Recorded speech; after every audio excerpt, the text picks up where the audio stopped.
Most people walking onto a dealership lot today are walking straight into a financial landmine.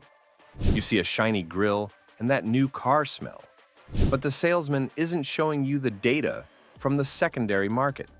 From the aging Chrysler 300 to the electric Nissan Leaf, there are 7 vehicles sitting under those lights right now that are effectively dead on arrival. In 23 years of turning wrenches, I've watched people work decades to build their savings, only to see that capital evaporate. The moment you sign that paperwork, you aren't just losing the typical 20%. You're losing nearly half the value in the time it takes to drive home. A car's worth isn't the sticker price. It's what the next guy pays for it 3 years later. Today, I'm counting down the 7 most financially dangerous new cars, going deepest on my #1 pick, the safe bet that's actually a high-interest anchor. Let's get into it. Number 7 is the Chrysler 300, an aging mobster in a cheap suit. I had a client, Robert, who bought a new 300S for $48,000. Less than a year later, the best trade-in offer was just $27,000. That's a $21,000 hit on a car that hasn't seen a major redesign since 2011. The stigma is the rental fleet image. When the market is flooded with silver 300s from Hertz, private resale value vanishes. Technically, the 3.6-liter Pentastar 5.6 is okay, but I constantly see oil filter housing leaks. The housing is plastic and sits in the V of the engine.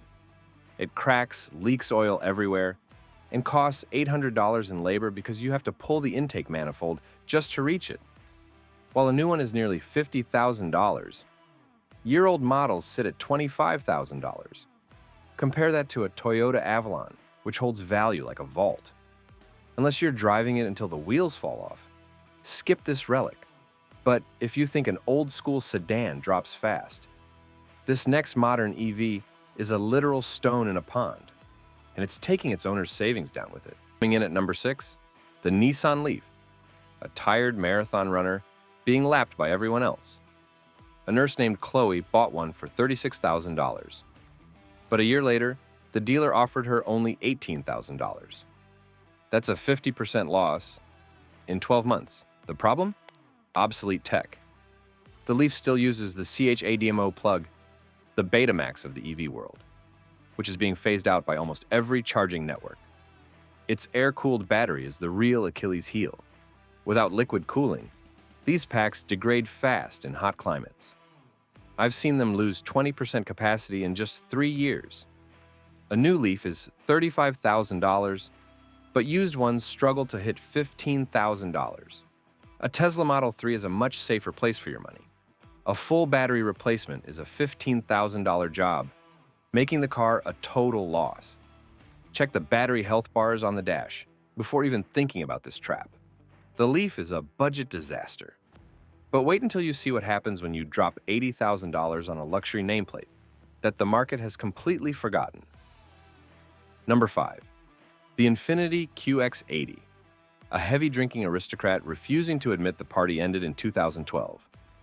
One customer, Mr. Miller, bought his for $85,000 and saw the exact same model for $45,000 just 2 years later. The depreciation is violent because the tech feels ancient. The stigma is outdated luxury. It's just a Nissan Armada in a fancy dress, and the market knows it. The 5.6-liter V8 is thirsty and prone to $2,000 high-pressure fuel pump failures. You'll lose $30,000 the moment you drive away. A Lexus LX or a Chevy Tahoe is a much better investment. Check the rear air suspension for leaks. If it sags overnight, the compressor's working overtime and will burn out. Listen for a ticking sound from the engine, which signals timing chain wear. As an investment, it's a disaster. If you think high-end luxury is the only place you'll lose 30 grand, this next rugged compact SUV will prove that even the small bets can be a total loss. At number 4, the Jeep Renegade, a city kid wearing hiking boots who's never seen a trail.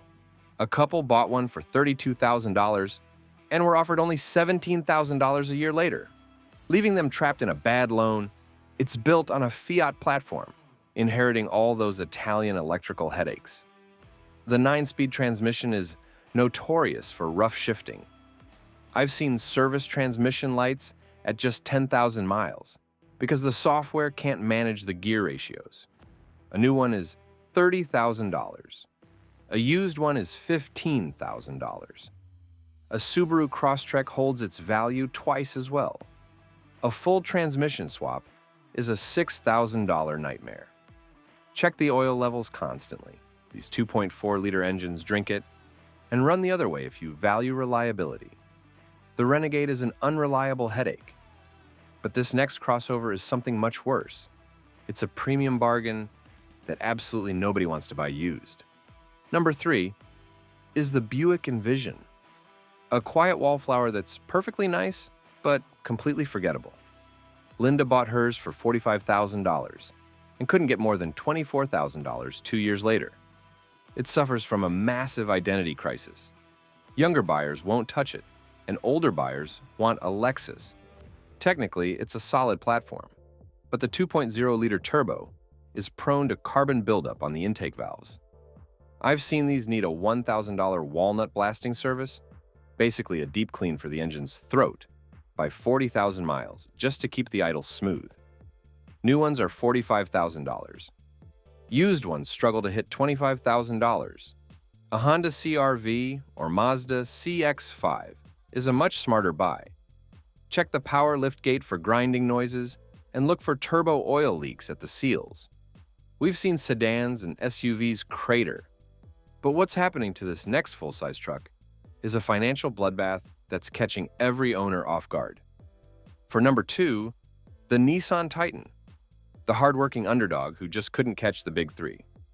David bought a Platinum Reserve for $65,000 and lost $30,000 in just 24 months.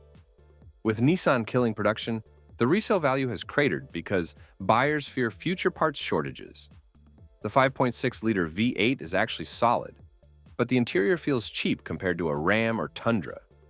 I see rear differential leaks that cost $1,200 to seal because the vent tubes clog and blow the seals out. A Ford F-150 or Toyota Tundra stays in the $50,000 range for much longer. The most expensive repair I've seen was a $4,000 navigation unit replacement. Check the exhaust manifolds for cracks. You'll hear a ticking sound on acceleration. And ensure the four-wheel drive doesn't clunk. Buying this new is a financial mistake you can't undo. All right, that was number 2. This last one, number 1, is the car I see people buy every single day thinking they're being smart, while they're actually making the most expensive mistake of their lives. And finally, number 1, the Mitsubishi Mirage, the cheapest car in America and its most expensive mistake.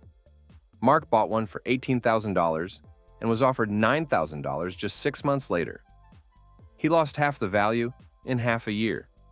The stigma is poverty spec. It's the car of last resort. Technically, the tiny 1.2-liter 3-cylinder engine is underpowered, putting the CVT transmission, the system that handles the power, under constant failing stress just to keep up with highway traffic. I've seen these CVTs die at 40,000 miles because they're always at wide-open throttle. A 5-year-old Toyota Corolla is worth more than a 1-year-old Mirage. A new CVT is $5,000, which is more than half the car's current value. Check the transmission fluid color. If it's dark, the belt is already slipping. Listen for excessive vibration at idle, which means the motor mounts are shot. This car is only for someone who never hits the highway. For everyone else, it's the fastest way to go broke. The most I've ever seen a client lose on a car like this in 6 months was $9,000.